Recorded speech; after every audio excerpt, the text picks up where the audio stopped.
Silakan Bu. Oke. Baik, bismillahirrahmanirrahim. Assalamualaikum warahmatullahi wabarakatuh. Waalaikumsalam warahmatullahi Waalaikumsalam wabarakatuh. warahmatullahi wabarakatuh. Pagi menjelang siang. Selamat pagi. Saya kayaknya jujur gugup, saya yang saya ajar ini orang-orang hebat ini ya. Sebenarnya saya mengatakan saya bukan mengajar ya, bukan mengajar karena yang saya mau di hadapan saya ini adalah orang-orang hebat. Jadi kita mau sharing aja ya Bapak Ibu ya. Kita sharing, kita berbagi ilmu. Kebetulan saja saya sudah bukan senior ya, sudah duluan jadi PNS. Bapak-bapak baru memulai, Bapak Ibu baru memulai jadi aparatur sipil negara. Jadi apa namanya? Ini hal yang wajib untuk dilakukan peserta sebelum masuk menjadi PNS itu dulu ya. Pernah menduduki jabatan pegawai negeri sipil. Mohon izin adik-adik, boleh saya panggil adik-adik ya? Karena kayaknya kalau apa namanya, apa ya saya katakan sudah sedikit saya sudah menjalani PNS 23 tahun, tentu berarti sudah apa ya sudah lama jadi pegawai negeri sipil. Jadi boleh saya anggap apa Bapak Ibu atau adik-adik yang mana lebih enak lah ya Bapak Ibu ya. Baik, sebelum kita masuk apa namanya memulai kegiatan kita, izinkan memperkenalkan diri. Saya Agustina. Saya salah satu Widya Iswara BPSDM Provinsi Sulawesi Tengah. Mohon izin kalau bahasanya ini karena se-Indonesia jadi pasti mengikuti logat Sulawesi Tengah ya Bapak Ibu ya. Kalau ada yang tidak ngeh, nah nanti kita kasih ngeh kalau di terakhir akan berproses nantinya. Baik adik-adik Bapak Ibu yang kami banggakan, hari ini saya apa ya saya katakan hal yang pertama yang kita BPSDM ini bekerja sama dengan Mendikbud untuk apa ya namanya melaksanakan latihan dasar CPNS. Kemudian apa ya yang ingin saya katakan, yang jelas perkenalannya saya Widya Iswara BPSDM Provinsi Sulawesi Tengah yang menggeluti dunia Widya Iswara sudah 13 tahun ya, sudah lama. Sebelum jadi Widya Iswara dulunya juga pegawai negeri sipil yang di OPD. Hidup itu harus memilih dan memilih yang terakhir ini menjadi fungsional di BPSDM. Alhamdulillah. Hari ini saya sangat bersyukur bertemu dengan orang-orang hebat seperti Bapak Ibu yang hari ini tentu saya katakan energi positifnya pasti saya bisa tarik ini ya. Energi positifnya, kepintaran-kepintaran karena ASN sekarang ini orang-orang hebat yang termasuk yang ada di room ini adalah orang-orang hebat yang tentu akan kita sharing berbagi ilmu, apalagi yang kita mau diskusikan ini adalah bukan hal yang baru Bapak Ibu ya. Bukan hal yang baru karena apa ya saya katakan semua mulai dari SD, SMP, SMA sampai kuliah S1, S2 itu sudah kita dapatkan ilmu ini sebenarnya. Tinggal kita mau mereview kembali sebelum kita masuk ASN ini ada beberapa hal yang harus kita pahami karena beberapa hal ini kalau kita tidak pahami akan bisa terjadi hal-hal yang kita tidak inginkan seperti itu. Kemudian lanjut perkenalannya lagi bahwa karena ini saya katakan kelas Bhinneka Tunggal Ika ya, saya katakan kelas Bhinneka Tunggal Ika. Saya juga jujur bahwa saya bukan asli Sulawesi Tengah, saya asli Solo, Sulawesi Selatan. Yang tepatnya saya lahir di Kabupaten Bone dan saya menggeluti saya ditempatkan di Sulawesi Tengah tahun 97. Mudah-mudahan adik-adik tahun 97 ini masih SMP kayaknya. Masih SD ya, Ibu Imelda. Ya, alhamdulillah saya sudah berkeluarga, punya anak 3 dan yang satu juga baru lulusan IPDN, baru selesai sudah jadi PNS juga. Dan yang bungsu kuliah di Tangerang di Untirta. Dan alhamdulillah hari ini saya sekali lagi saya sangat bangga bisa bertemu dengan teman-teman yang menurut konon ceritanya bahwa yang ini adalah dosen-dosen. Mohon izin, apa betul? Iya Ibu. Betul, Iya, Coach. dosen-dosen muda ya. Biasanya mama-mama muda, papa-papa muda, sekarang dosen-dosen muda yang hadir di room ini luar biasa. Jadi apa ya saya katakan, ini orang-orang pilihan yang luar biasa, yang punya tugas dan amanah yang luar biasa. Tentu di pundak Bapak Ibu ini adalah hal yang berat, ya, hal yang berat yang harus kita lakukan karena mencerdaskan anak bangsa, ya kan? Kemudian untuk pembelajaran kita, sekali lagi saya tidak mengatakan bahwa mau mengajar, karena yang saya ajar ini adalah dosen, yang saya di depan saya ini dosen, ya tentu sama ibaratnya kalau saya mengajarkan buaya berenang, orang jago berenang diajar berenang kan tidak mungkin kan. Nah, olehnya itu kita banyak berdiskusi saja. Jadi untuk pembelajaran ini sebenarnya kita biasa di bangku kuliah biasa kita lakukan 1 semester, 2 semester untuk menyelesaikan materi ini. Namun hebatnya kita dikasih waktu cuma 2 JP. 2 jam pembelajaran 45-90 menit harus selesai dengan 3 modul, ya kan? Kalau di jadwal itu kita diberikan kesempatan 2 kali pertemuan. Pertemuan pertama itu adalah 2 jam pembelajaran yang lebih ke apa ya? Membahas 3 modul. Yang pertama itu adalah wawasan kebangsaan, kemudian itu adalah isu-isu kontemporer, ya. Kemudian yang ketiga itu adalah kesiapsiagaan bela negara. Jadi kalau kita mengakumulasi modul ini bisa kita selesaikan ke tiga semester ini, ya kan? Tapi hari ini kita harus selesaikan 2 jam pembelajaran. Nah, pada dasarnya bahwa sebenarnya materi ini sudah kita dapatkan. Ya, jadi tinggal mereview kembali bahwa hal-hal apa sih yang sebenarnya yang harus kita lakukan untuk menjadi pegawai negeri sipil yang profesional. Jadi sebelum kita berangkat melangkah lebih jauh, saya hanya ingin menjelaskan sedikit kepada Bapak Ibu bahwa hasil MOOC kemarin teman-teman sudah diberikan kesempatan untuk mengikuti MOOC. Jadi pembelajaran Latsar saat ini dengan pembelajaran Latsar zaman saya, prajabatan zaman saya itu sangat berbeda. Kan kalau dulu itu kita disuapin, dicekokin sampai bisa menelan. Kalau sekarang ini lebih banyak belajar mandiri. Jadi dari hasil MOOC kemarin teman-teman sudah diberikan kesempatan untuk belajar mandiri, kemudian masuk di Zoom ini lebih banyak lagi kita lebih melihat bahwa cara pandangnya teman-teman melihat aparatur sipil negara seperti apa, kemudian bagaimana penerapannya nanti. Ya, seperti itu. Nah, kemudian dari dari hasil diskusi ini, hasil akhirnya nanti teman-teman juga banyak lagi belajar mandiri, membuat video, kemudian buat learning journal. Saya pikir kalau dosen-dosen itu bukan hal yang sudah biasa hal itu, apalagi dosen milenial saat ini ya sudah familiar dengan teknologi, jadi bukan lagi hal yang baru untuk tugas-tugas mandiri yang akan dilakukan. Makanya saya katakan untuk Latsar saat ini itu sangat berbeda dengan Latsar yang sekarang. Kita lebih banyak belajar secara mandiri, secara kelompok, dan ternyata saya membuktikan bahwa dengan lulusan saya katakan lulusan CAT atau lulusan CAT ini, saya pikir bukan hanya saya melihatnya bahwa sumber daya manusia itu betul-betul sudah matang, sudah siap untuk menjadi aparatur sipil negara. Jadi yang pengalaman saya itu adalah orang-orang hebat yang luar biasa yang sudah siap mengabdikan dirinya sebagai aparatur sipil negara. Nah, sehubungan dengan hal itu, adik-adik, Bapak Ibu, bahwa pelatihan calon pegawai negeri sipil ini adalah salah satu pelatihan masa prajabatan yang dilakukan secara terintegrasi untuk membangun integritas moral, kejujuran dan semangat dan motivasi nasionalisme dalam kebangsaan.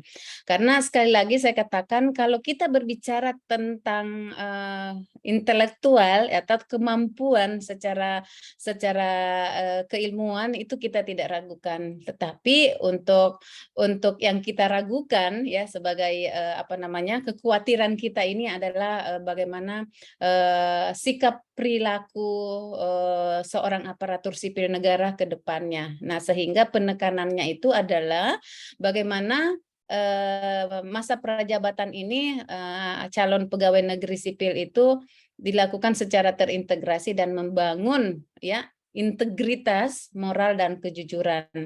Nah, tentu yang kita harapkan ini adalah bagaimana motivasi nasionalisme kebangsaan berkarakter, berkepribadian yang unggul dan bertanggung jawab, sehingga menghasilkan ASN yang profesional, yang serta kompetensi di bidang masing-masing. Nah, sebenarnya kalau kita mau melihat ini sangat jelas tugas dan fungsi kita sebagai aparatur sipil negara. Nah, kemudian ada beberapa dasar hukum yang kita bisa mendasari pelaksanaan kegiatan ini adalah bagaimana peraturan Lembaga Administrasi Negara nomor 1 tahun 2021 tentang pelatihan calon pegawai negeri sipil, kemudian keputusan Kepala LAN tentang kurikulum Latsar nomor 3 tahun 2021 tentang penetapan tarif Rp0 untuk Latsar. Nah, ini kalau kita mau melihat adik-adik, Bapak Ibu, bahwa saya singgung tadi bahwa di pembelajaran agenda 1 ini penekanannya ada tiga pokok modul yang kita akan diskusikan. Itu adalah wawasan kebangsaan, kemudian isu-isu kontemporer, dan kesiapsiagaan bela negara. Nah, hal ini yang pertama adalah kesadaran yang kita harus bangun ini adalah wawasan kebangsaan itu adalah kesadaran berbangsa dan bernegara yang berarti sikap dan tingkah laku yang harus sesuai dengan kepribadian bangsa. Nah, kemudian yang kedua itu adalah bagaimana menumbuhkan rasa kesatuan, persatuan bangsa Indonesia yang terdiri dari beberapa suku. Nah, apalagi kelas kita ini kelas Bhinneka Tunggal Ika yang tentu dari bahasa saja sudah berbeda, dari logat saja sudah berbeda, kemudian budaya saja berbeda, dan banyak perbedaan-perbedaan yang justru perbedaan ini membuat kita hal yang memberikan penguatan. Kemajemukan inilah yang diikat dalam konsep wawasan Nusantara yang merupakan cara pandang bangsa Indonesia tentang diri dan lingkungannya berdasarkan Pancasila dan Undang-Undang Dasar 1945. Jadi itu saja perkenalan penjelasan singkat tentang apa yang sebenarnya yang kita mau capai dari materi ini, Bapak Ibu. Jadi saya hanya mengevaluasi, kalau tidak salah kemarin teman-teman sudah belajar MOOC-nya, jadi kira-kira Pak Alfonsius ya, dari 3 materi ini kalau kita rangkum atau kira-kira apa yang bisa Pak Alfonsius bisa diskusikan dan bekalnya Pak Alfonsius menjadi dosen nantinya atau menjadi pegawai negeri sipil. Boleh saya katakan bukan lagi calon ya, sudah menjadi pegawai negeri sipil karena sudah berproses. Ya, silakan Pak Alfon. Baik, terima kasih. Sambil memperkenalkan diri ya Pak ya, Oh. karena tidak care kalau saya sudah memperkenalkan diri tugas di mana, asal di mana, kemudian dinas di mana. Silakan Pak Alfonsius. Baik, terima kasih. Perkenalkan, nama saya Alfonsius Adi Wirawan. Saya berasal dari Sulawesi Tenggara, Kendari.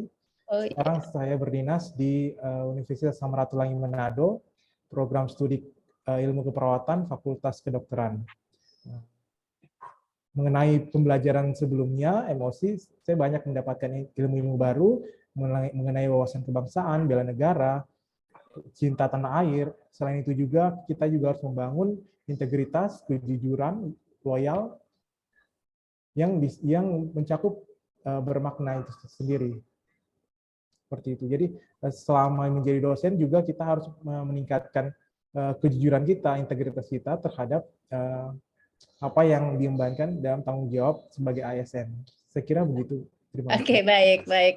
Oke, itu dari sisi wawasan kebangsaannya. Dari bagaimana dengan wawasan kebangsaan dengan nilai-nilai bela negara tadi ya, Pak Alfonsius ya. Nah, bagaimana dengan pemahaman Pak Alfonsius tentang isu-isu kontemporer yang saat ini yang lagi merebak nih ya. Kalau di modul kalau tidak salah itu ada beberapa isu. Mudah-mudahan modulnya kemarin sempat dibuka nih ya kan.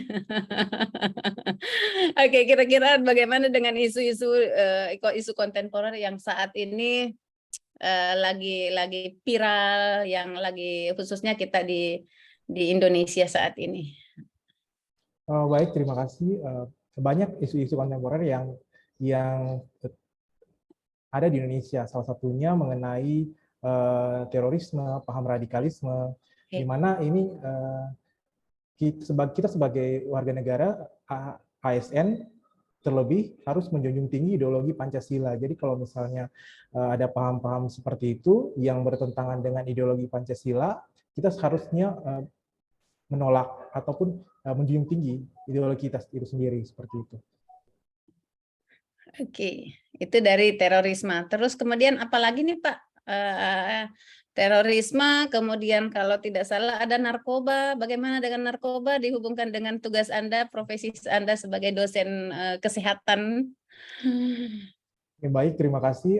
Selain itu ada juga narkoba, narkotika, dan obat terlarang.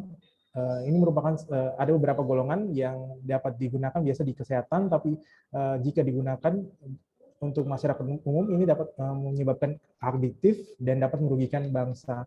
Saya sebagai dosen mungkin akan lebih fokus dalam sosialisasi hal ini mengenai sosialisasi nafsa baik untuk mahasiswa ataupun lingkungan wilayah tenaga kesehatan seperti itu. Jadi masyarakat juga tahu bahaya dampak dari nafsa ini tersebut seperti itu.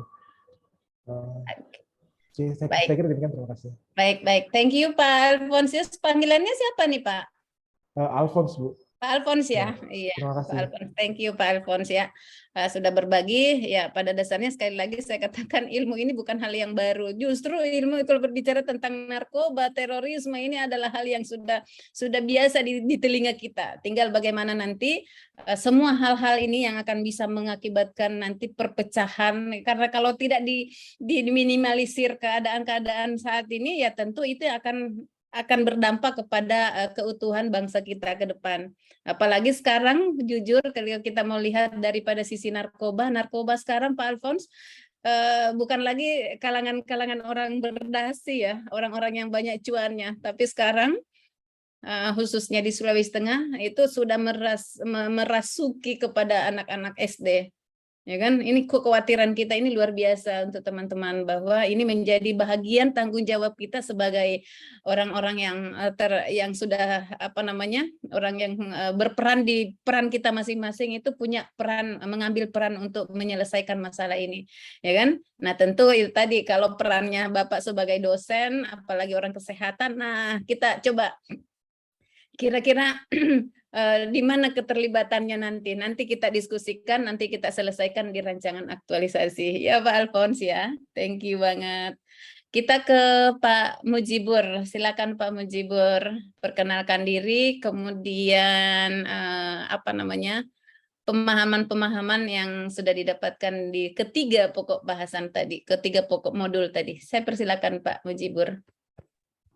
Baik, terima kasih. Assalamualaikum warahmatullahi wabarakatuh. Waalaikumsalam warahmatullahi wabarakatuh. Selamat pagi, perkenalkan nama saya Mujibur Rahman, asal unit kerja itu Universitas Negeri Manado, dan asal daerah itu dari Bone juga Bu. Dari Oh Bone, si kampung ya, Bone mana Pak Rahman ini? Cendrana. Oh Cendrana, Iya, yang dekat tempat tentara itu ya? Cendrana itu tempat kepiting. Oh, Cendrana Kepiting itu ya? Oke. Yang dari jalan ini ya. Saya dulu SMA 2. Dulu SMA berapa, Pak? Man 1. Kalau SMA 2 dekat dari rumah, Bu. Oh, gitu. Bone Kota di Jalan Biru dulu, masih Jalan Biru. Barangkali iya, Pak sekarang Jalan Jenderal Sudirman. Oke, jangan-jangan Pak Mujibur belum lahir waktu saya di sana. Sudah lahir, Bu. Oh, sudah lahir. Saya tahun berapa ya? Tahun 2000 berapa ya? Tahun 89, 90 saya selesai di situ. Di SMA 2. Kalian masih SD kan atau belum lahir? Masih ada di akar rumput, Bu. Oh begitu ya. Oke, saya dulu tinggal di situ Pak Mujibur di pesantren. Ada dulu pesantren yang di Jalan Biru itu depannya SPG dulu. Pesantren modern. Biru.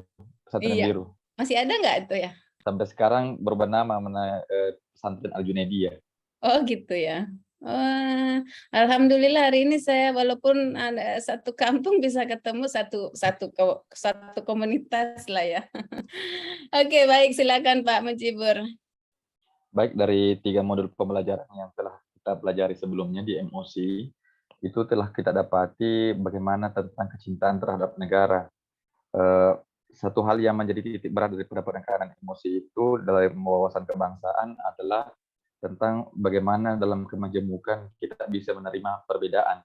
Bagaimana analisis toleransi, bahkan bisa naik lagi ke aspek akseptansi, asas keberterimaan terhadap perbedaan budaya, suku, ras, dan agama. Begitupun dengan bela negara.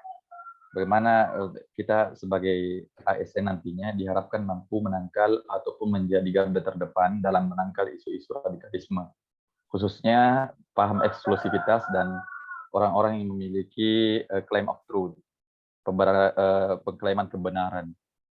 Terkait dengan isu narkoba, karena juga dosen di Prodi Ilmu Hukum. Oke.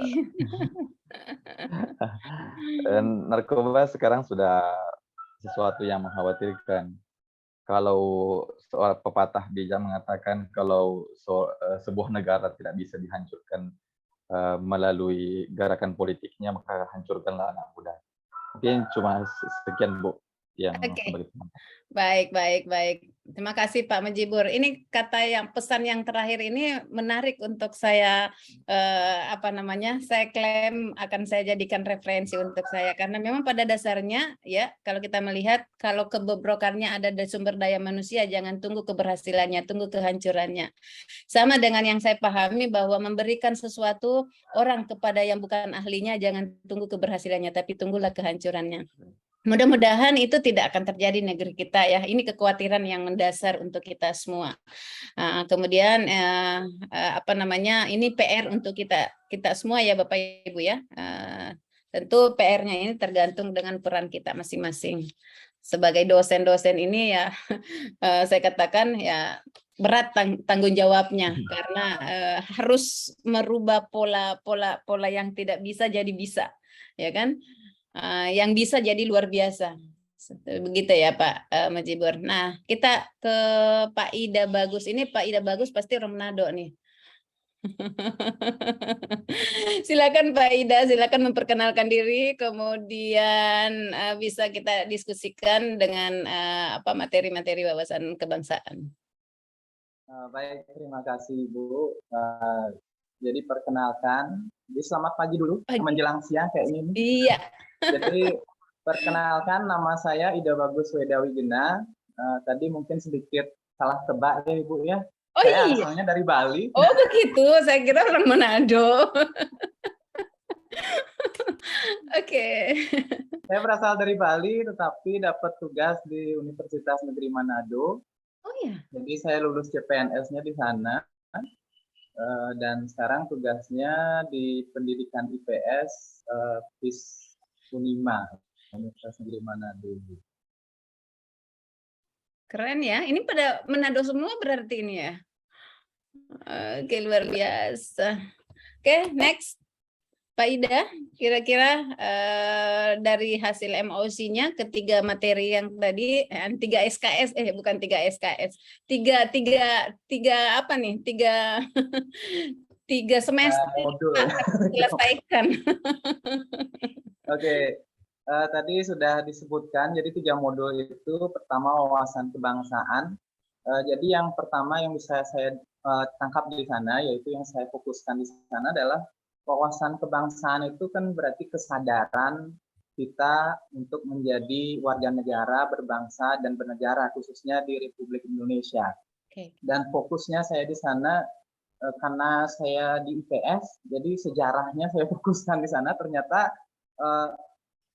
wawasan kebangsaan yang berkaitan dengan kesadaran kebangsaan itu sudah mulai semenjak adanya pergerakan Budi Utomo, ya, sekitar sebelum kemerdekaan itu, yang nantinya akan menjadi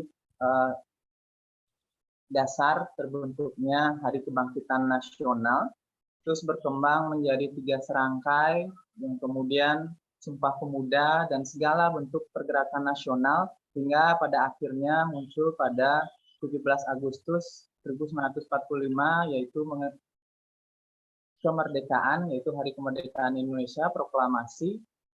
Dan hingga sekarang negara Republik Indonesia masih bertahan dan diharapkan akan semakin maju lagi, khususnya berkaitan dengan kesadaran kebangsaan tersebut.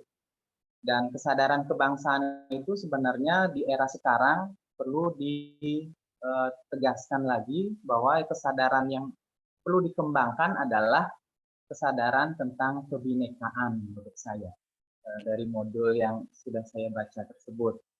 Kemudian berkaitan dengan isu kontemporer, itu kan banyak isunya, mulai dari radikalisme, terus narkoba, ada korupsi, kolusi, dan nepotisme. Jadi banyak sekali isu-isu kontemporer yang berkaitan dengan negara, berkaitan dengan keajegan sebuah negara gitu. Jadi isu-isu ini perlu dibahas dan dicari temukan solusinya. Bahkan isu-isu sederhana pun sebenarnya banyak terjadi di sekitar kita, terutama ASN itu kan banyak juga kasus-kasus ASN yang melenceng dari tugas dan pokok fungsinya, yaitu perlu dijadikan isu kontemporer juga yang lebih sederhana lagi. Jadi di lingkungan sekitar kita dulu, baru yang lebih luas lagi, itu menurut saya, Ibu. Terus berikutnya ada siap siaga bela negara. Jadi yang bisa saya tangkap di sana dari siap siaga bela negara, ya karena ini ASN, terutama saya pikir awalnya bela negara itu kita isi Ibu ya, latihan tembak gitu atau latihan militer gitu. Ternyata setelah saya baca enggak gitu. Jadi berkaitan dengan teoritis dan mungkin nanti ada berkaitan praktiknya yang sifatnya yang cocok memang dengan jabatan yang saya bahkan kami ampu sekarang ini. Jadi itu yang bisa dapat saya sampaikan. Terima kasih. Baik, terima kasih Pak Bagus. Panggilannya Pak Ida atau Pak Bagus atau siapa nih Pak Bagus? Pak Bagus boleh. Oh Bagus, ya. Baik. Pada dasarnya saya berterima kasih untuk Pak Bagus bisa merefresh untuk ingatan kita. Memang pada dasarnya sekarang ini Pak Bagus kita tidak, pemikiran saya sama dengan pemikiran Pak Bagus waktu saya belum ikut TOT pembelajaran ini. Saya pikir kita ini seorang ASN nanti kita berperang gitu, pegang senjata ya kan? Karena ini kesiapsiagaan bela negara, mindset kita seperti itu. Ternyata setelah mendalami, oh bukan seperti itu. Itu zamannya para pahlawan kita dulu kan. Sekarang kita kesiapsiagaan bela negara ini kita siap membela negara berdasarkan tugas dan fungsi kita, gitu ya Pak ya. Jadi memang mari kita ambil peran kita masing-masing. Ya, saya sebagai Widya Iswara, peran saya itu berbagi ilmu kepada teman-teman, mengingatkan, hai kaumlah muda, ya kan?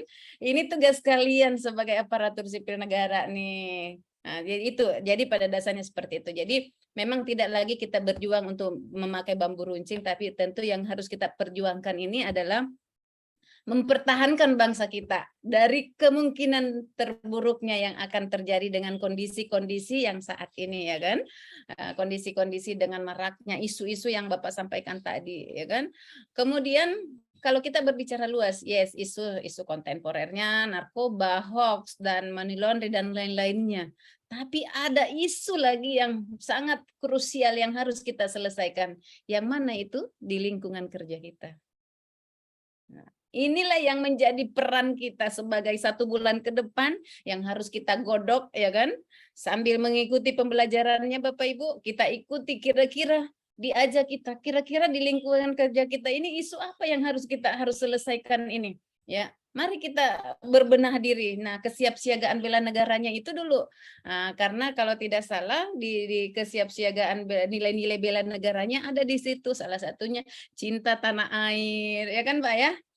Kemudian siap rela berkorban dan lain-lainnya. Itulah yang menjadi pondasi kita untuk kita menghadirkan jiwa kita untuk terlibat langsung untuk memperbaiki masalah-masalah atau isu-isu yang ada di lingkungan kerja kita. Biarkanlah narkoba urusan pemerintah, ya kan? Biarkanlah hoax itu urusan pemerintah, tapi menjadi urusan kita yang harus kita selesaikan 1 bulan ini adalah untuk untuk menyelesaikan ini kita coba mengidentifikasi isu-isu apa yang harus kita selesaikan. Nah, saya dalam isu itu di isu kontemporer itu kita di beberapa di materi itu di modul saya di kolabjar saya juga itu ada beberapa alat analisis yang kita harus pakai di situ. Ada alat analisis APKL, tapi bagi bagi Ibu ini kalau tidak menjadi persoalan lagi kalau alat analisis, ya kan? Ada alat analisis APKL, kemudian kita turunkan USG, kemudian kita turunkan ke Fishbone, itulah kita bisa temukan dari sekian isu ini kira-kira isu yang mana yang akan kita menjadikan core isu sehingga kita bisa selesaikan di selama kurang lebih 1 bulan. Jadi memang menarik ini. Jadi kalau kita mau lihat ini Latsar ini gampang-gampang susah Bapak Ibu, ya kan? Gampang-gampang susah. Tapi nggak apa-apa, sambil berproses kita lewati. Yang jelas bahwa yang kata kuncinya sih sebenarnya, kata kuncinya itu di agenda 1 itu adalah bagaimana self diri kita ini membangun dulu. Sudah siapkah di jiwa kita ini untuk rela berkorban, ya kan? Sudah siapkah jiwa kita ini untuk mengabdi? Itu sih pada dasarnya kalau di di agenda 1 ini. Inti permasalahannya bahwa banyak orang menjadi pegawai negeri sipil itu adalah hal merupakan sebuah status. Tapi kalau di agenda 1 itu bukan lagi status, tetapi melihat bahwa fungsi kita sebagai aparatur sipil negara itu adalah sebagai pelaksana kebijakan publik, sebagai perekat pemersatu bangsa, sebagai pelayan publik. Itu dulu yang menjadi acuan kita, sehingga tentu yang menjadi pokok masalah-masalah yang ada di lingkungan kerja kita itu insya Allah kita bisa selesaikan. Seperti itu ya Pak Bagus ya dan teman-teman yang lain. Oke, saya lanjut ke Ibu Nancy. Silakan Bu Nancy. Ya, halo, selamat pagi. Pagi. Iya, perkenalkan nama saya Nancy Melisa Onibala, asal saya Manado. Sekarang Tuan rumah. Iya, tuan rumah Ibu. Sekarang bertugas di Universitas Negeri Manado. Sebagai dosen apa, Bu Nen? Saya dosen administrasi negara, Bu. Oke. Ya, mohon maaf tadi sempat low system karena laptop lagi bermasalah dan tidak bisa masuk dari handphone, jadi menunggu laptop stabil dahulu baru bisa dilanjutkan. Gak apa-apa. Ya, Gak apa-apa, tenang aja Bu, dunia ini milik kita. Ya Bu. Silakan Bu Nancy, kira-kira sedikit aja. Tentang wawasan kebangsaan ya? Iya. Dihubungkan dengan tugas pokoknya Bu Nancy, kira-kira apa sebagai dosen administrasi negara? Oh, iya. Wawasan kebangsaan kan berbicara tentang kesadaran diri kita sebagai warga negara Indonesia. 4 pilar wawasan kebangsaan yang saya pahami adalah NKRI, Bhinneka Tunggal Ika, Pancasila, dan UUD 1945. Dalam kaitan saya sebagai seorang dosen, tentunya saya harus memberikan semangat wawasan kebangsaan yang terkait 4 pilar ini kepada mahasiswa saya, di mana saya harus terus menyuarakan tentang ideologi Pancasila, beberapa mata kuliah memang mengajarkan hal tersebut, salah satunya ekonomi politik yang sudah saya ampu, mengajarkan tentang ekonomi Pancasila.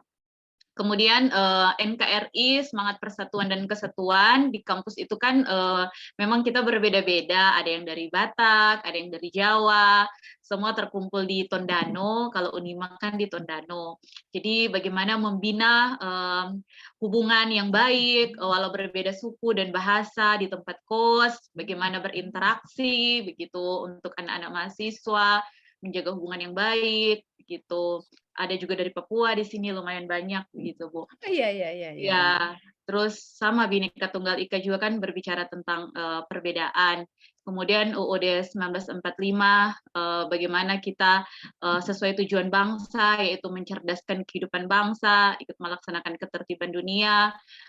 Bagaimana saya mengajarkan juga kepada mahasiswa saya untuk tetap terus setia dalam berproses ketika belajar. Tujuannya bukan cuma untuk diri sendiri, nanti kalau berguna tentunya bisa membawa kesejahteraan untuk bangsa. Seperti itu, Bu. Keren. Oke, baik. Simpel, padat, ya. Dan ini memang menjadi bagian daripada tanggung jawab kita semuanya, ya. Baik, thank you Bu Nancy, luar biasa, orang-orang hebat pada pagi hari ini. Saya ke Ibu Fitra. Silakan Bu Fitria. Bu Fitria, silakan Bu Fitria.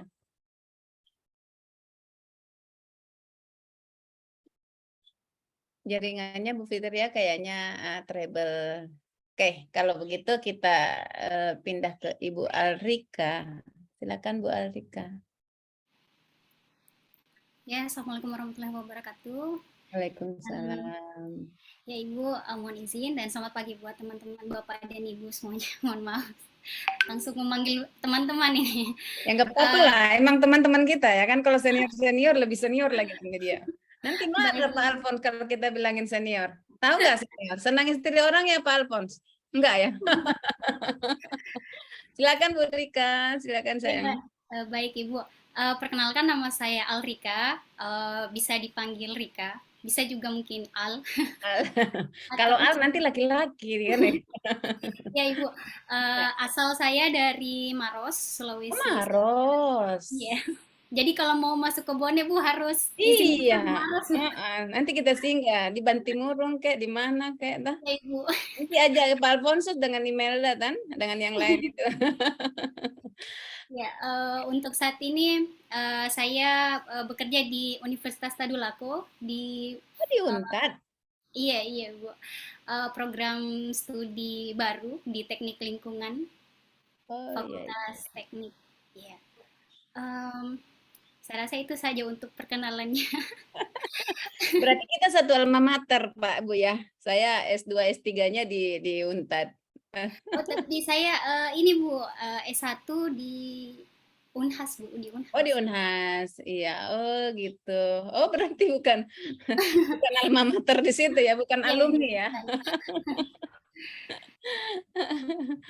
Oke, lanjut Bu Rika. Iya, Ibu. Kalau membahas mengenai topik kita hari ini, saya rasa tadi memang sudah sangat include ya. Iya, Ibu, dari Bapak dan Ibu yang sudah disampaikan atau dari teman-teman semuanya, yang ingin saya highlight di sini mungkin dari wawasan kebangsaan, isu kontemporer sampai kesiapsiagaan bela negara. Saya rasa ketiga-tiganya ini saling terkait satu sama lain, di mana kita kalau misalnya kita memulai dari wawasan kebangsaan, bagi saya sendiri ini merupakan fondasi awal, sesuatu yang sifatnya fundamental, yang harusnya memang harus kita tanamkan dari awal, bagaimana kecintaan kita terhadap tanah air, kemudian bagaimana kita mampu untuk memahami bagaimana nilai-nilai yang ada di dalam Pancasila ataupun ideologi kita, menjunjung tinggi ideologi kita yaitu Pancasila itu sendiri. Nah, dari wawasan kebangsaan ini tentunya jika kita sudah mampu memahami secara menyeluruh akan menjadi acuan, harusnya menjadi acuan ataupun rujukan bagaimana kita harus menyikapi berbagai isu-isu kontemporer yang ada. Dan termasuk juga di dalamnya bagaimana kita siap siaga di dalam upaya bela negara. Dan seperti yang sudah disampaikan juga sebelumnya bahwa memang terkait bela negara ini bukan sesuatu yang sifatnya sempit, tetapi ternyata luas untuk dibahas. Bukan cuma tanggung jawab dari misalnya aparatur negara yang siap membela negara luar dan dalam, tetapi memang juga kita sebagai ASN di sini betul-betul harus mengambil peran. Salah satunya sebagai ASN di mana saya ini juga adalah seorang dosen, tentu punya andil di dalam memberikan, misalnya membagikan ilmu dan pengetahuan kepada mahasiswa yang ada. Nah, satu hal yang paling saya tandai di dalam kalau terkait dengan bela negara ini kan, kalau misalnya dikaitkan dengan isu-isu kontemporer yang ada, bagaimana sebenarnya kita menyikapi berbagai isu-isu yang ada, mulai dari tadi misalnya bagaimana itu narkoba yang semakin hari semakin, saya rasa malah tidak menjadi surut, tetapi semakin banyak dan merebak ke anak muda, dan termasuk juga mungkin ya kita tidak bisa menjamin ada di antara mahasiswa-mahasiswa kita yang mungkin bisa saja terjerumus di dalamnya. Nah, kemudian misalnya ada korupsi yang saya rasa bukan lagi rahasia yang harus disembunyikan rapat-rapat begitu, tetapi memang sudah menjadi rahasia umum gitu ya Ibu, Bapak dan Ibu. Dan yang menjadi poin penting bagi saya dalam keterkaitan ketiganya adalah kebaikan yang tidak terorganisir itu akan kalah dengan kejahatan yang terorganisir. Saya rasa seperti itu Ibu. Bagi saya, terima kasih. Ya, baik, terima kasih Bu Alrika. Bu Alrika sudah menikah belum? Belum Bu. Kebetulan saya cari jodoh untuk anakku ini. Ya Bu. Kelahiran berapa Bu Alrika?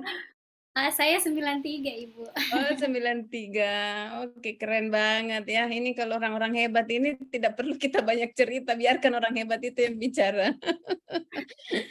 Ya, karena ini yang merupakan menjadi kewajiban harus kita lakukan, karena ini proses pemberian nilai juga. Karena 5JP saya harus mempertanggungjawabkan menyetor laporan bahwa nilainya saya harus tor. Jadi proses ini yang harus saya lakukan ya teman-teman ya. Jadi bukan untuk mengetes ilmunya, enggak sama sekali, mohon izin, tidak seperti itu. Jadi ini adalah proses ya Bapak Ibu. Jadi itu tadi saya katakan, saya diperhadapkan dengan saya harus mengajar, sekali lagi mengajarkan buaya untuk berenang. Orang hebat, orang hebat ya. Tapi itu hebatnya kalau mengajar orang hebat, kita pancing saja ilmunya sudah keluar semua itu kan. Nah, ini yang menjadi tanggung jawab ini. Kebetulan Ibu Rika sebagai dosen apa nih Mbak tadi? Teknik lingkungan ya? Ya, teknik lingkungan Ibu.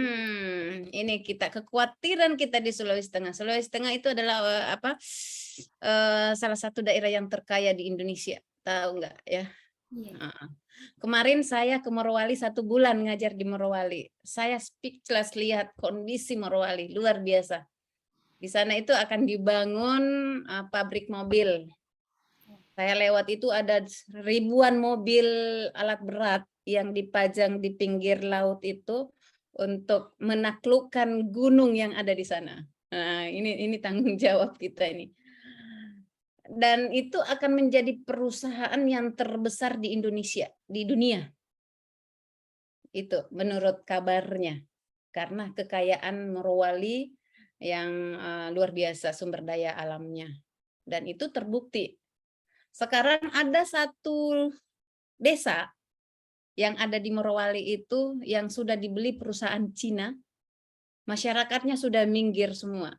Sudah tereliminasi di kampungnya sendiri. Dan itu dijadikan sebagai mobilisasi tentang perusahaan tersebut. Jadi ini menjadi tanggung jawab khususnya untuk Ibu Alrika. Kondisi real saat ini, it's okay, bahwa akan terjadi banyak cuan perputaran ekonomi di sana. Tetapi gimana dengan nasib anak-anak kita 20 tahun kemudian kalau gunung itu sudah hancur, sudah tidak ada lagi kekayaannya, sudah dikeruk semua orang Cina. Bagaimana negeri kita nantinya ini? Kita akan menjadi ke nol, ke zero ya, ke betul-betul nol, yang kembali ke titik nol ya kan. Dan kekhawatiran kita anak kita ini akan menjadi miskin kembali. karena ini kekhawatiran kita nih, ini menjadi isu. Jadi saya lewat itu Morowali Utara, Morowali itu ada 1 bulan saya bolak-balik. Ini yang tidak habis pikir dalam kepala saya. Ini gimana nih nasib bangsa kita nih? Bagaimana pejabat-pejabat pengambil kebijakan ini memikirkan kelangsungan daripada bangsa kita? Kalau semua dari Morowali Utara, jadi ada di Morowali Utara itu teman-teman bahwa sekarang ini ada perusahaan yang membutuhkan 6.000 karyawan. 6.000 karyawan yang itu bukan yang di Bahodopi, lain di Bahodopi, bukan yang di Morowali. Yang di Bahodopi sekarang yang lagi tren kan. Tapi ada yang di Morowali Utara itu yang membutuhkan 6.000 karyawan. Artinya di situ tidak mungkin ada semut di situ kalau tidak ada gula kan, seperti itu. Jadi yang saya menjadi pertanyaan ini gimana ke depan. Nah, ini sangat erat hubungannya dengan, apakah ini ada hubungannya dengan tugas Ibu sebagai dosen teknik lingkungan? Silakan Ibu Rika melihat kondisi bangsa kita. Iya Bu. Saya rasa memang harus dilakukan penguatan-penguatan di titik itu, karena sekali lagi kalau misalnya tadi dikaitkan dengan apa yang Ibu sampaikan terkait bagaimana kondisi mulai dari kalau misalnya dikaitkan dengan keilmuan saya sendiri mengenai lingkungan, bagaimana upaya-upaya yang harus dilakukan untuk menjaga kualitas lingkungan ke depannya, itu saya rasa memang butuh usaha yang lebih kayak gitu Bu. Hal yang saya dapatkan juga misalnya kalau saya kaitkan dengan mahasiswa saat ini, yaitu belum ada kesadaran penuh terkait bagaimana sebenarnya tugas dan tanggung jawab ataupun peran fungsi mereka sebagai seorang mahasiswa yang seharusnya cinta akan lingkungan, tetapi itu hanya masih sebatas teori seperti itu. Betul. Jadi dalam pengaplikasiannya itu mereka masih dalam tataran ya ada ya. Jadi misalnya contoh kecil saja membuang sampah seperti itu Ibu.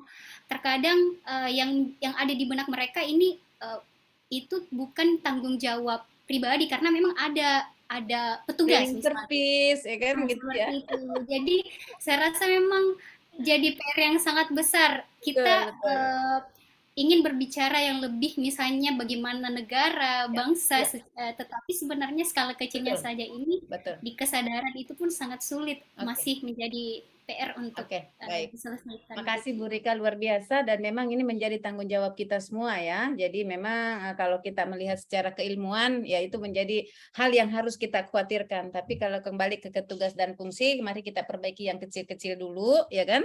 Tetapi kalau kecil-kecil ini tidak diperbaiki tentu yang akan berdampak besar. Nah sekarang yang terjadi di Morowali itu adalah hal yang kecil dulu ya kan. Oh ternyata kalau jual ini banyak cuannya nih ya kan, ternyata ya yang berdampaknya nanti ke depan. Tapi biarkanlah itu menjadi urusan negara nantinya. Tapi tentu kalau kita sudah menjadi pegawai negeri sipil, kita bahagian daripada negara itu.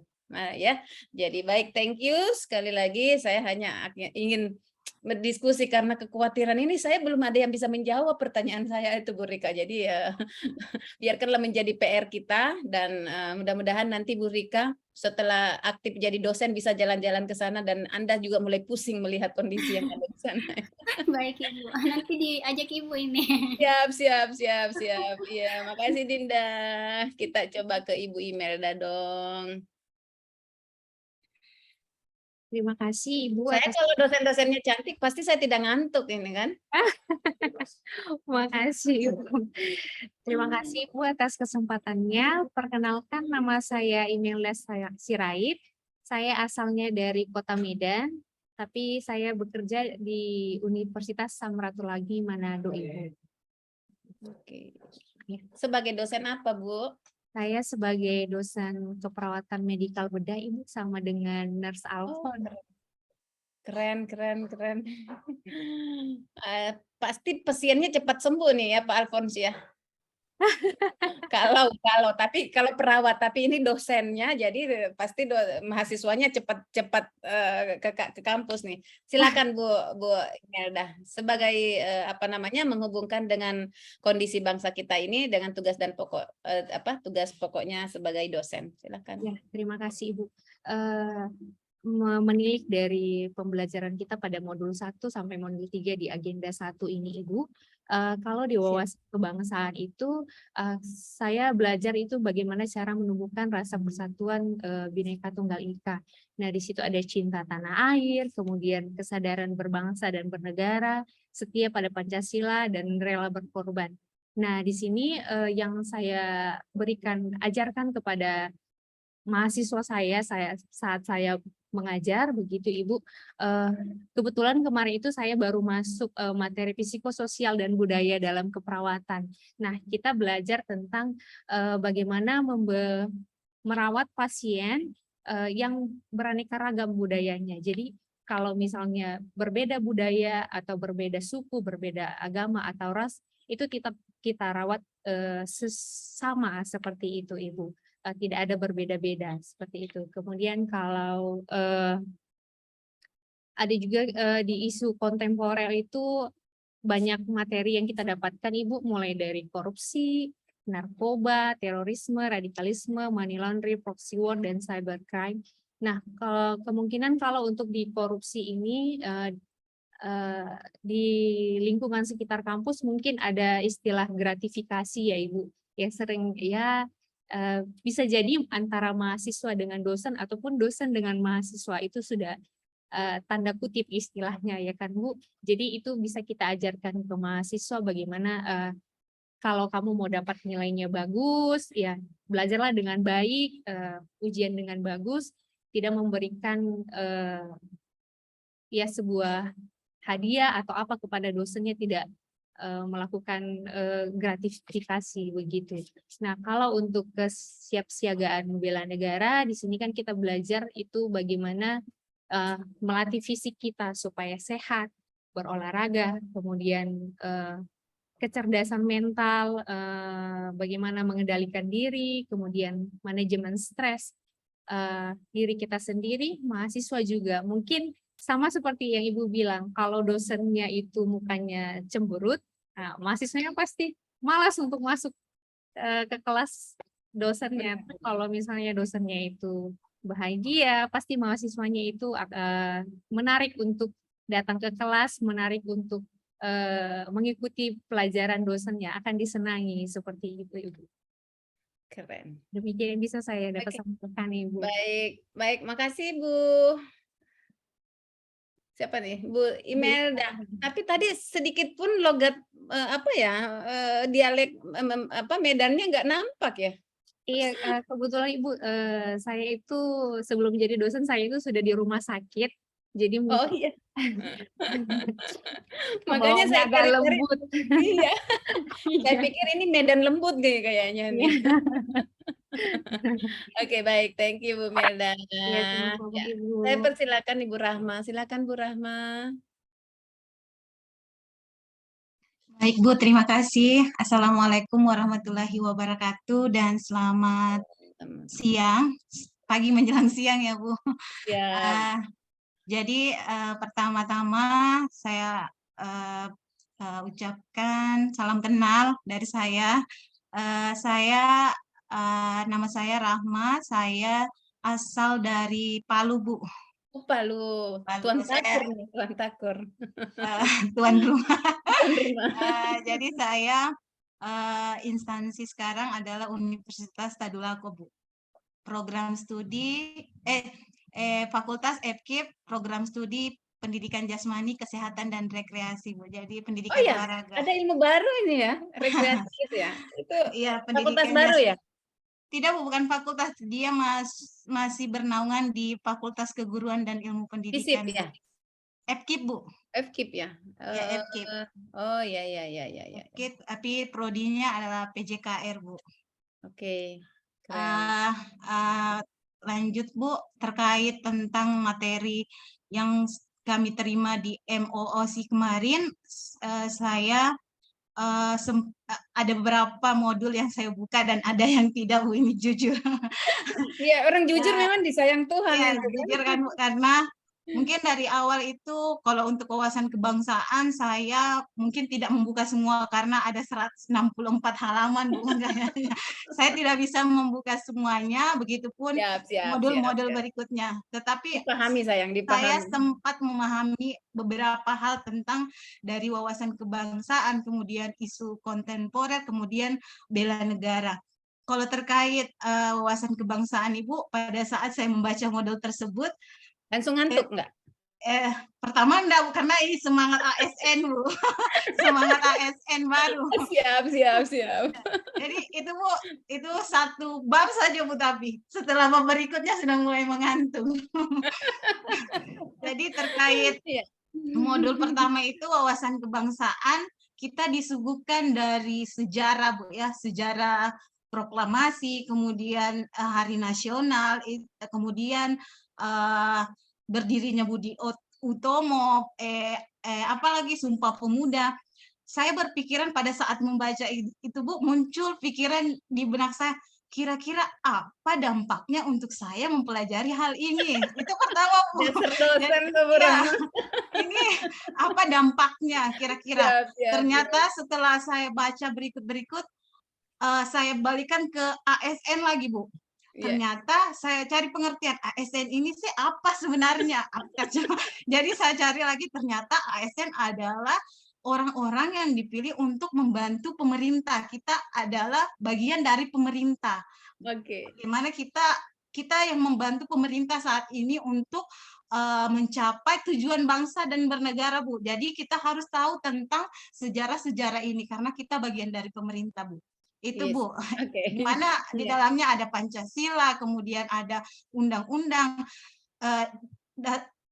Hal-hal tersebut adalah dasar kita melaksanakan tugas kita sebagai kewenangan bagi pemerintah, bagian dari pemerintah, Bu. Itu wawasan kebangsaan. Kemudian intinya Bu Rahma sudah tahu bahwa ini tugas saya, kan? Iya, tugas saya, Bu. Kemudian Iya. terkait isu kontemporer, saya baca lagi, isu-isu tentang korupsi, radikalisme. Jadi kalau terkait itu setelah membaca itu, Bu, saya sering menganalisis hal-hal yang terjadi di lapangan, Bu.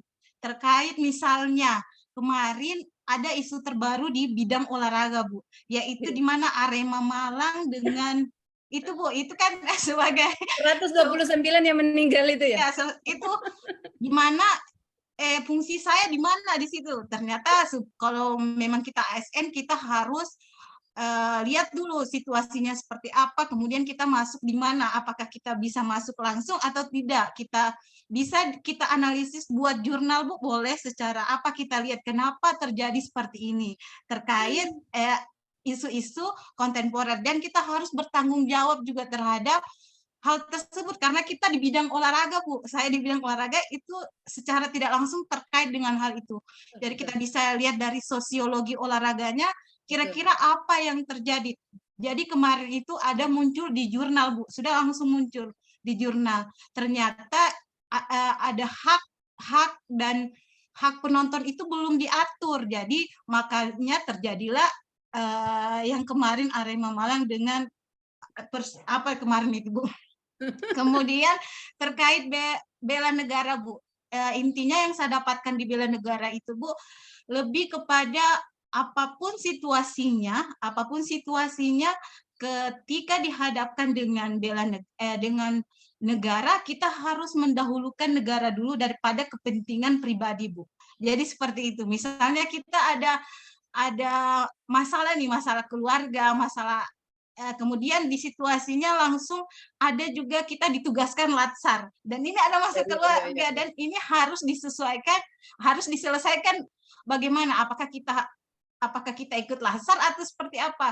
Ini kan tugas negara, kita sudah ditunjuk sebagai bagian dari pemerintah, jadi kita harus mendahulukan negara Ibu. Jadi seperti itu. Dari saya cukup Ibu. Terima Baik, kasih. baik Bu Rahma. Ini sudah masuk ilmu anunya nih, ilmu dosennya ini. Semua masalah akan dijadi teliti nih. Jadi akte kredit nanti ya, Pak. Iya Bu.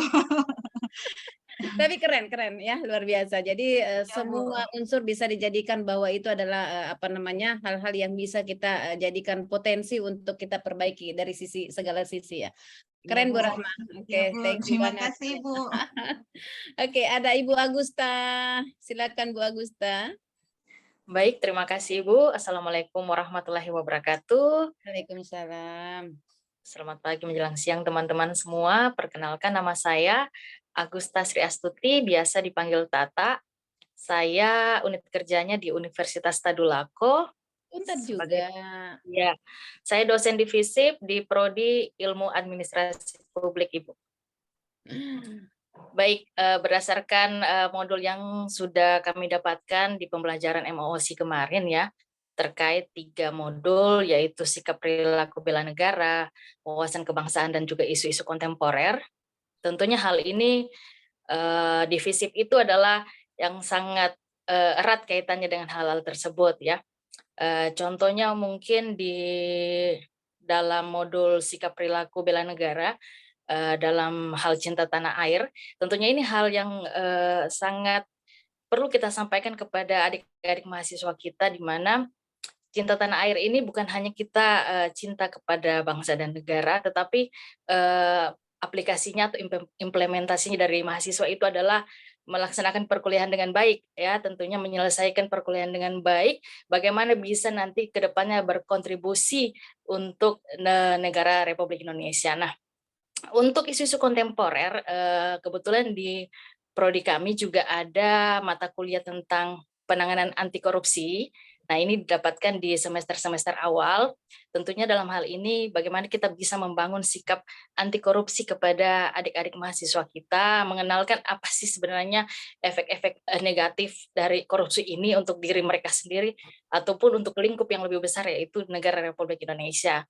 Dan masalah radikalisme ini juga sangat boleh akrab ya dengan mahasiswa sekarang, di mana kita ketahui bahwa radikalisme itu sendiri adalah sebuah paham aliran yang di dalam secara ekstrim ya, atau kekerasan ya, itu bisa mereka lakukan dengan tindakan demonstrasi yang mungkin bisa menjurus ke sikap-sikap anarkis. Nah, hal ini tersebut tentunya ada mahasiswa yang mau melakukan demonstrasi, ada juga yang mau melakukan demonstrasi karena ada tekanan mungkin dari seniornya seperti itu, jadi mereka ikut, akhirnya saya juga ikut demo Bu karena kakak senior suruh saya seperti ini. Nah, itu tentunya kita juga memberi pemahaman kepada mereka bahwa sadar politik itu sangat penting sebenarnya untuk kita semua, tetapi bagaimana kita bisa melakukan atau memberikan sikap protes tetapi tidak dengan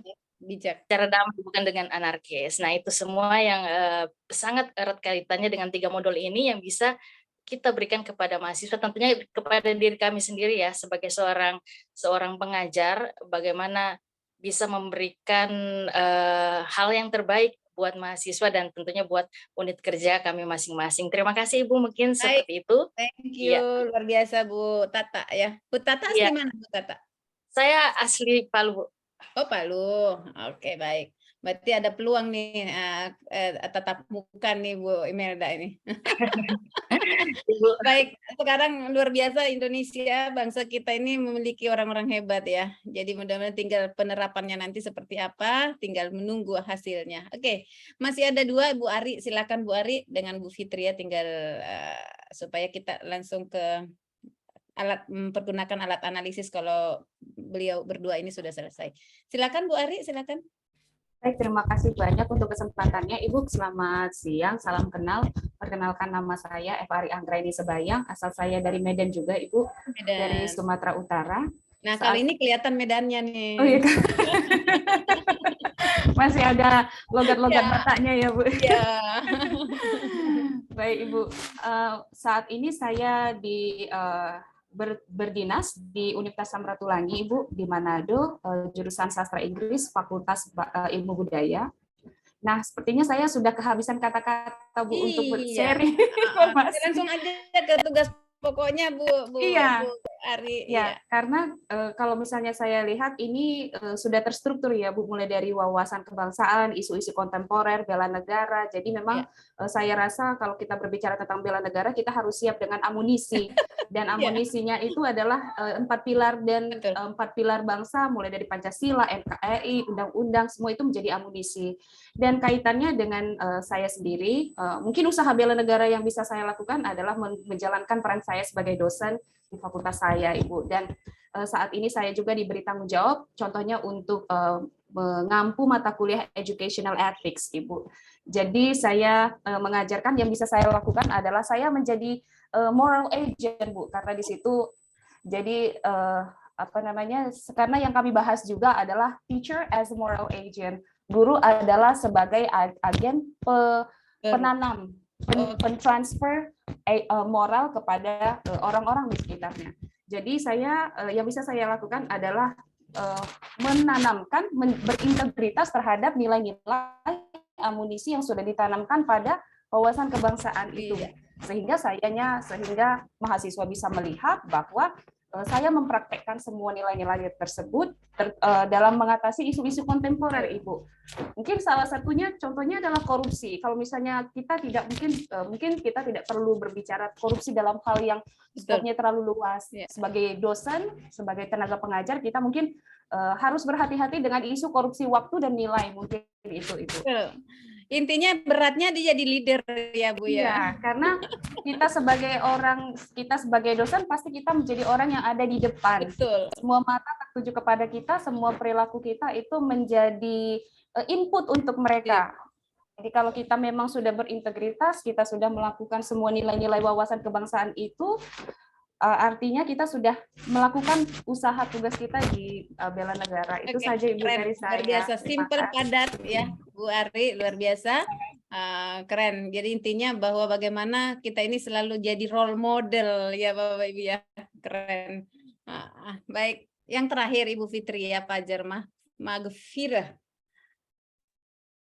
Baik, selamat pagi. Assalamualaikum warahmatullahi wabarakatuh. Waalaikumsalam. Mohon maaf Ibu sebelumnya, soalnya tadi jaringan saya kurang stabil. Jadi saya keluar masuk dari tadi. Iya. Jadi berdasarkan pembelajaran dari ketiga modul yang ada, tentunya sejujurnya saya juga tidak mempelajari saya semuanya. sudah paham. Saya hanya membaca sekilas beberapa. Jadi ada beberapa hal yang dapat saya sampaikan. Jadi bagaimana cara kita sebagai ASN mampu menangkal isu-isu radikalisme, mampu memahami konsepsi perubahan dan perubahan lingkungan strategis kontemporer, kemudian terkait narkoba dan lain-lain. Dengan menyimak dari modul-modul di agenda 1 tersebut, kita sebagai ASN, terutama sebagai dosen tentunya, tentu saja saya lebih menyuarakan terkait wawasan kebangsaan, kemudian Bhinneka Tunggal Ika dan lain-lain. Bagaimana kita dalam menghadapi mahasiswa itu selalu menyuarakan hal tersebut. Kemudian ada hal yang biasa kita kenal juga dengan istilah gratifikasi. Nah, kalau berdasarkan pengalaman saya semasa kuliah sih, itu banyak mahasiswa yang seperti itu. Banyak mahasiswa seperti itu kepada dosen. Ada juga dosen yang meminta hal tersebut kepada mahasiswanya. Gitu. Saya sering memberitahu kepada mahasiswa, apalagi setelah pelaksanaan ujian akhir semester UAS. Pasti selalu ada pertemuan dengan mahasiswa yang saya ajarkan bahwa nilai-nilai yang mereka dapatkan itu seperti ini. Jadi saya selalu transparan pada mahasiswa terkait nilai-nilainya. Karena jika tidak seperti itu, mahasiswa pasti sudah ada niat-niat biar nilainya itu bagus. Jadi bukan hanya mahasiswa saya, bahkan dulunya itu teman-teman saya itu seperti itu, gitu. Mau ujian apapun itu pasti ada hal yang diberikan kepada dosen. Jangankan perkuliahan, semenjak kita sekolah saja mungkin ada hal yang seperti itu. Jadi saya pasti tanamkan kepada mahasiswa. Saya selalu peringatkan, jangan seperti itu. Mau dosen siapapun itu, saya pasti beritahu seperti itu. Maka dengan nilai yang kamu dapatkan, maka bertanggung jawablah dengan apa yang sudah kamu dapatkan, apa yang sudah kamu jalani, apa yang kamu ambil. Karena mahasiswa itu adalah salah satu adalah calon penerus bangsa. Baik. Seperti itu. Baik. Terima kasih. Terima kasih Bu Fitria, luar biasa.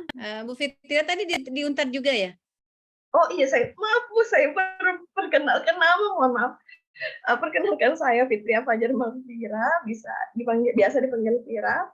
Saya bekerja di Universitas Sadolako, Fakultas Teknik, Prodi Perencanaan Wilayah dan Kota. Wow, keren. Ini pasti kalau dibelah otaknya itu yang keluar angka-angka nih ya. Lebih ke kata kota sih Bu. Iya. Baik, terima kasih orang-orang hebat, Latsar yang hebat. Nah, saya tidak lagi banyak yang ingin saya sampaikan karena semua Anda yang sudah sampaikan, ya kan? Saya sebagai fasilitator hari ini yang saya pikir luar biasa untuk diskusinya. Nah, sedikit teman-teman, saya hanya ingin menggambarkan bahwa apa yang kita diskusikan tadi inilah kondisi bangsa kita, ya. Yang kekayaan kita yang luar biasa dari segala macam, ya, segala penjuru kita, penghasil batu bara, kemudian nikel, kemudian kakao, kemudian ikannya juga luar biasa. Tapi nyatanya kita masih banyak orang miskin di Indonesia, khususnya Sulawesi Tengah, ya. Dari statistik yang kita dapatkan itu Sulawesi Tengah itu adalah urutan kemiskinan. Padahal kalau kita mau lihat kekayaannya, kita sumber daya alamnya yang luar biasa.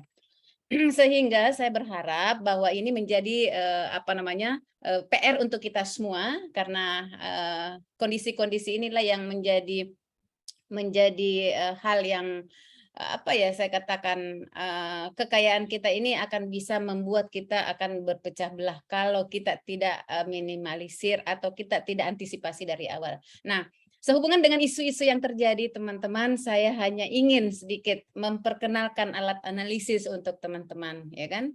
Nah, alat analisis yang ingin saya pikir ini bukan hal yang baru untuk teman-teman. Mudah-mudahan mudah-mudahan ini yang akan kita jadikan alat untuk menepis atau menapis isu-isu yang akan kita menjadikan yang kita akan menyusun rancangan aktualisasinya. Jadi kalau kita berbicara tentang isu, bisa kita ambil dari lingkungan kerja kita. Jadi ada 2 tugas nantinya, tugas untuk teman-teman. Jadi bisa kita ambil dari alat isu yang lain, bisa juga kita mengambil isu-isu yang ada di lingkungan kerja kita. Bisa lihat ya di lingkungan. Jadi itu tugas individu. Tugas individunya nanti saya ada di sini, ada di slide ini. Nanti saya bagi di Kolabjar juga ada. Nah, untuk menetapkan isu, teman-teman, itu apa yang harus kita lakukan? Yang pertama itu adalah peduli dengan masalah yang tadi. Jadi yang kita diskusikan tadi itu adalah bentuk kecintaan kita, kepedulian kita terhadap bangsa kita yang kita diskusikan. Nah, sekarang untuk menetapkan isu itu di dalam organisasi, kira-kira di organisasi kita itu kita hadirkan dulu. Kalau mau mengangkat isu hanya melihat kacamata kuda, itu Anda tidak bisa, teman-teman tidak bisa melihat isu itu secara detail. Tetapi kalau kita menghadirkan jiwa raga kita di dalam masalah itu, tentu kita bisa mengangkat dari segala sisi isu tersebut sehingga bisa kita lakukan perbaikan-perbaikan. Kemudian isu itu merupakan suatu proses pengambilan keputusan dan menguraikan informasi bagaimana organisasi secara eksternal yang melibatkan dari orang lain dari organisasi kita. Kemudian kemampuan menetapkan isu juga, jadi bisa dari berbagai cara dengan problem solving, kemudian bisa pakai analisis tadi. Jadi saya katakan ini bukan hal yang baru untuk teman-teman sebagai dosen. Ini adalah hal yang sudah peka karena setiap isu, setiap masalah itu bisa dijadikan tadi menurut Ibu Rahma sebagai apa Bu Rahma yang bisa dijadikan angka kredit lah ya. Nah, sekarang kita melihat jadi isu yang kita angkat itu adalah aktual, benar-benar terjadi. Jadi kita melihat isu yang ada di lingkungan kerja itu harus punya data. Ya, datanya itu ya betul-betul betul, bukan berarti ini bukan menganalisis berdasarkan dengan cara menganalisisnya tidak pakai apa ya, kalau kita membuat apa namanya tesis skripsi itu tidak. Jadi hasil pengamatan kita itu boleh dijadikan sebuah data. Jadi data yang kita maksud di sini bukan data berbasis angka, berbasis grafik atau apa, tapi bisa data yang kita maksud ini berdasarkan pengalaman kita, berdasarkan dengan pengamatan kita, atau berdasarkan isu-isu yang terjadi, atau apa namanya informasi-informasi dari rekan kerja. Itu boleh dijadikan sebagai data aktualnya. Kemudian kita bisa melihat dari sisi problematiknya, isu yang memiliki dimensi masalah yang kompleks sehingga dicarikan solusinya. Contoh kasus misalnya dengan adanya apa namanya munculnya narkoba ini, kira-kira problematiknya nanti ke depan seperti apa, bagaimana ke depan anak-anak bangsa kita, bagaimana mahasiswa ke depan ya. Jadi kita di sini untuk melihat, mengangkat isu itu mampu mengkaitkan antara satu dan yang lain, dan bisa memikirkan apa solusi-solusi yang harus kita selesaikan kalau melihat ada masalah atau problem seperti ini. Kemudian dari kehalayakan itu adalah isu yang menyangkut orang banyak. Jadi kemudian ada layak, jadi isu yang kita realistis dengan sesuai dengan tugas dan fungsi kita sebagai, misalnya Anda sebagai guru dosen apa gitu kan, dosen apa, Anda boleh mengangkatnya sepanjang teman-teman itu relevan. Nah, boleh juga bisa mengangkat sebuah isu itu di luar daripada apa namanya tugas pokok atau atasan menyarankan boleh angkat isu itu. Jadi kriteria mengangkat isu itu 4 poin ini yang menjadi perhatian khusus ya teman-teman. Ya, jadi nanti karena ini ada erat kaitannya dengan tugas yang kita kerjakan sebentar, jadi itu yang harus diperhatikan. Kemudian cara ini hanya contoh saja, cara penulisannya, cara memvalidasi isu itu, jadi beberapa isu yang kita sudah identifikasi, kita bisa kita bisa tuliskan di sini. Ini hanya contoh saja. Jadi teman-teman bisa mengidentifikasi seluruh isu. Jadi kalau misalnya di tugas itu silakan mengidentifikasi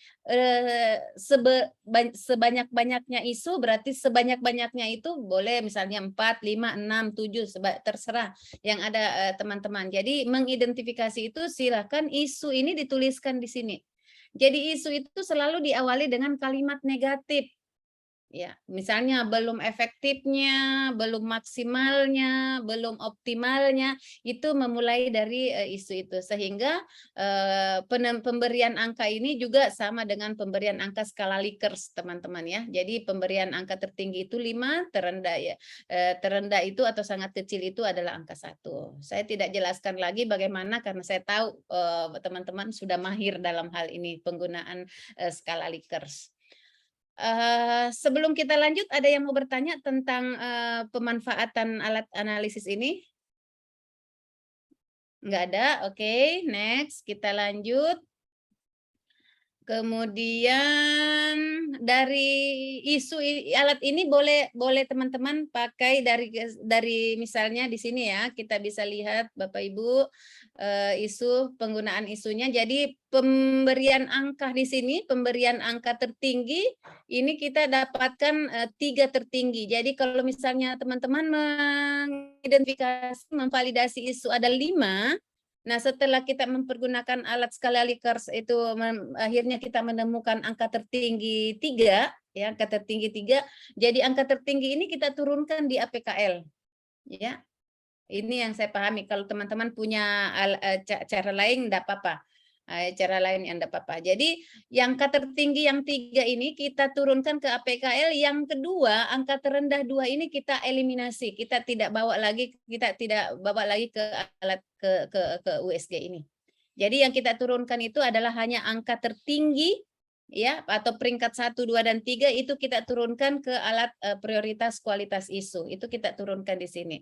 Nah, kita tinggal turunkan isunya, kemudian dengan mempergunakan skala Likert, kemudian dari angka tertinggi kita tinggal mencari angka peringkat satunya saja kita ambil. Nah, jadi peringkat 2 dan 3 itu kembali tereliminasi. Ya, kembali tereliminasi. Nah, tentu sekali lagi bahwa jangan bawa isu itu sudah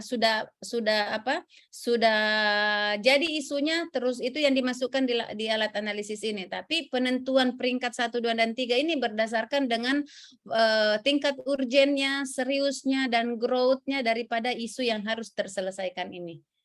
Nah, kemudian dari isu ini sekali lagi bahwa isu peringkat 1 yang ada di sini teman-teman, itulah yang kita turunkan di alat analisis Fishbone. Ya, bisa kita pakai causal map juga boleh ya, tapi yang saya familiar itu adalah mempergunakan diagram Fishbone. Ya, sekali lagi kalau ada teman-teman mahir mahir mempergunakan alat Fishbone ini, silakan mempergunakan dengan cara teman-teman sendiri. Jadi yang kita kembalikan di sini di kepala ikan ini adalah isu yang menjadi peringkat 1 tadi, itu kita turunkan, kemudian kita cari penyebabnya dengan mempergunakan 5M, many man method, ya kan? Jadi melihat dari secara metodenya, lingkungannya, peralatannya, barangnya, manusianya. Jadi itu yang dilihat, jadi penyebab dari belum optimalnya cuci tangan 5 momen, apa yang menyebabkan. Nah, bisa dilihat dari sisi manusianya, dari sisi lingkungannya, dari sisi metodenya, dari sisi peralatannya atau bahannya. Nah, seperti itu Bapak Ibu, dan itu saja yang untuk alat-alat langkah-langkahnya ada seperti ini. Nah, tugas individunya ini Bapak Ibu, membuat ringkasan modul, 3 modul dan agenda 1. Kemudian buat dalam bentuk PDF. Waktu upload ya besok, berarti sebelum jam 12 di-upload di Collabjar. Oke. Kemudian tugas kedua membuat learning journal berupa video. Teman-teman bisa lihat contohnya di YouTube. Di YouTube itu ada beberapa contoh itu. Jadi teman-teman bisa membuat seperti itu. Rekaman video itu di-upload di hari kedua.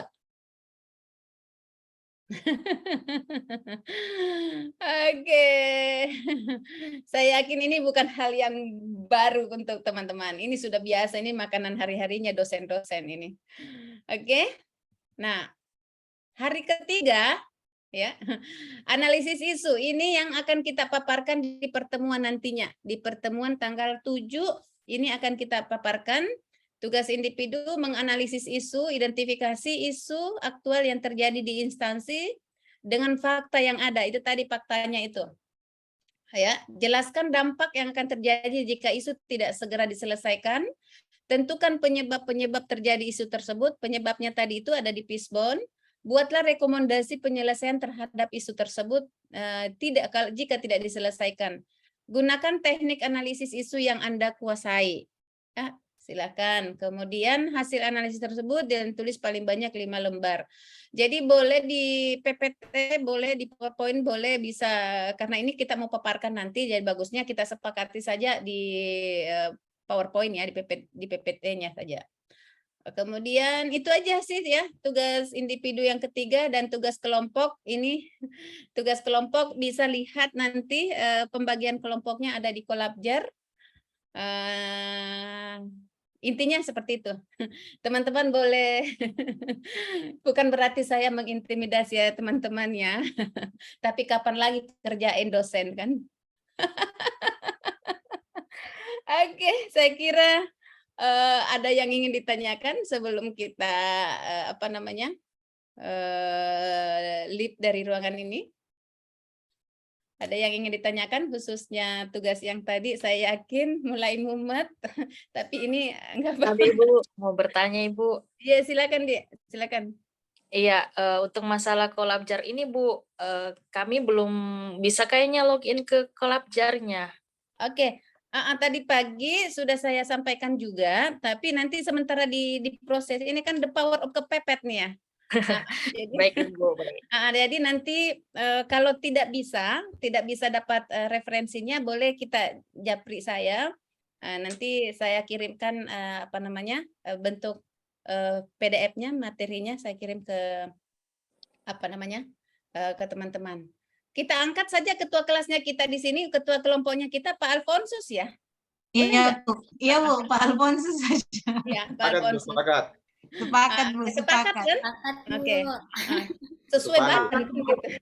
Sesuai banget. Kalau ada yang salah-salah dia rako itu kalau orang Manado bilang. Oke, Pak Alfonsus, nanti kalau misalnya Pak Alfonsus butuh nomor handphone saya 0852 4129 5671.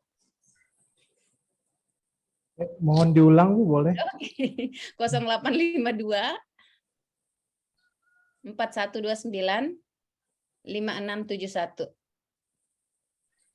Iya, nanti Baik, Bu, kalau terima kasih. misalnya nanti saya kirim referensinya, tugasnya karena tugasnya yang penting karena nanti kita pertemuan tanggal 7 itu kita tidak bahas lagi tidak bahas lagi tentang wawasan kebangsaan dan lain-lainnya, tapi sudah menjurus kepada tugas dan fungsi kita, masalahnya apa. Jadi lebih penekanannya di situ. Oke, masih ada yang ingin ditanyakan, teman-teman? Saya Nancy, Bu. Iya, gimana sayang? Bu, ini saya cuma mau pastikan aja. Jadi yang tugas besok yang dikumpul itu ya materi 1 sampai 3. Terus learning journal itu besok apa lusa ya, Bu? Bilang hari kedua. Berarti besok apa lusa? Pokoknya saya kasih kelonggaran lah, terserah kemampuan, yang penting setor gitu kan. Oh, setor. Yang penting tanggal 1 ya. Yang penting setor sebelum materi saya selesai. Pokoknya hidup ini santai Maya, supaya kita jangan cepat tua. Siap. Ibu pengertian. Iya, saya pernah biasa jadi peserta soalnya. Makasih Bu. Sayang, apalagi yang mau ditanyakan? Saya pikir itu ya, teman-teman. Mudah-mudahan intinya bahwa sekali lagi saya mohon maaf jika pertemuan kita ini ada yang tidak berkenan. Hanya ingin saya menyampaikan bahwa saya hari ini luar biasa, ya kan, bertemu dengan orang-orang hebat. Kemudian hari ini juga energi positifnya teman-teman itu, jujur saya banyak yang saya ambil untuk teman-teman. Jadi itu merupakan teknik saya untuk tetap bertahan dengan kondisi yang sudah hampir sepuh. Oke, baik adik-adik yang kami banggakan, mohon izin saya panggil adik-adik. Saya lebih familiar kalau panggil adik-adik karena memang adik-adik ya. Oke, baik. Akhirnya pertemuan kita ini saya anggap bahwa ini adalah selesai, dan sekali lagi saya sampaikan terima kasih atas partisipasinya, terima kasih atas kerjasamanya. Tentu saya tidak bisa berbuat yang terbaik tanpa dukungan dari teman-teman. Ya. Oke. Saya akhiri dengan ucapan alhamdulillahirrabbilalamin. Sukses untuk teman-teman, sukses, semoga kelak akan menjadi ASN yang betul-betul profesional dan amanah dalam menjalankan tugas. Wabillahi taufiq wal hidayah.